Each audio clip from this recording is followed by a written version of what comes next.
reduce the significance of illegal immigration by claiming that illegal immigration is the financial backbone of the U.S. While that may be true, there's an ethical and a safety issue here at hand. We're not necessarily arguing that the U.S. has never reaped any benefits financially from having illegal immigrants. It makes sense. Companies get to pay employees more, so obviously, or less, so obviously they're gaining money, but that's really not the issue here. For one, the U.S. accepts more legal immigrants as permanent residents than any other country in the world.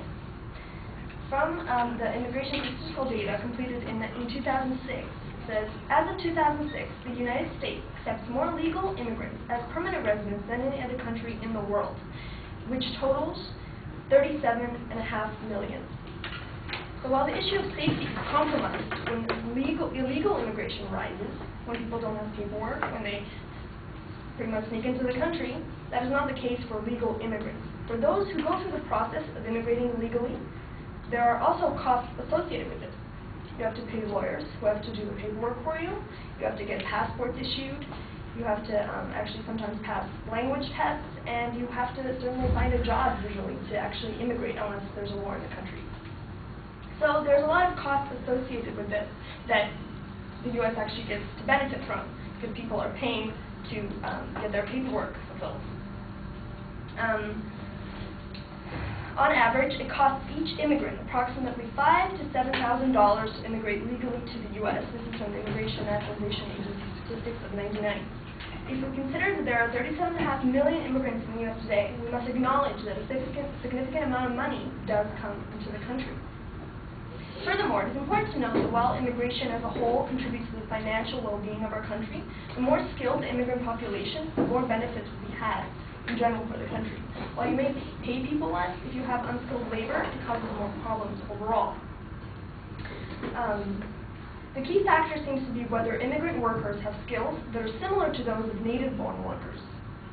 Workers whose jobs are similar to those of immigrants will face lower wages and in some instances restricted job opportunities. Most frequently such workers are themselves previously settled immigrants and are minority group members. This is from the American Statistical Association.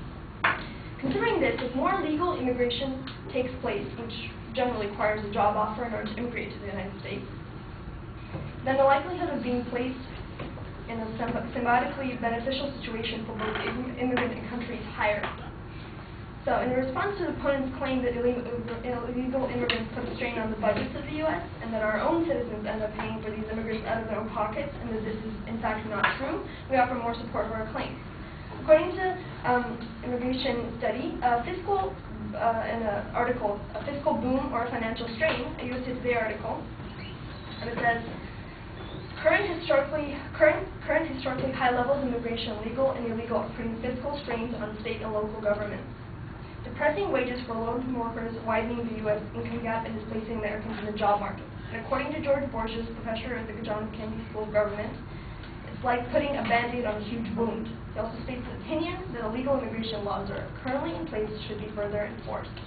So, in response to the opponent's claim that legal immigration has not been a direct factor of causing crime rates in the U.S., it's also not true. Though no federal statistics are kept on murders or any other crimes committed by illegal aliens, a number of groups have produced estimates based on data collected from prisons, news reports, and independent research. According to an article titled Legal Aliens and Americans, published in the WorldNet Daily, 12 Americans are murdered every day by illegal aliens, according to statistics released by Steve King, a representative of Iowa. If those numbers are correct, it translates to 4,380 Americans murdered annually by illegal aliens. That's 29,900 in September 11, 2001. So, just because they may be financially prosperous thing for us, it's not a safe thing or a completely ethical thing to happen here. So, I think that we all agree that they should just immigrate legally like everybody else.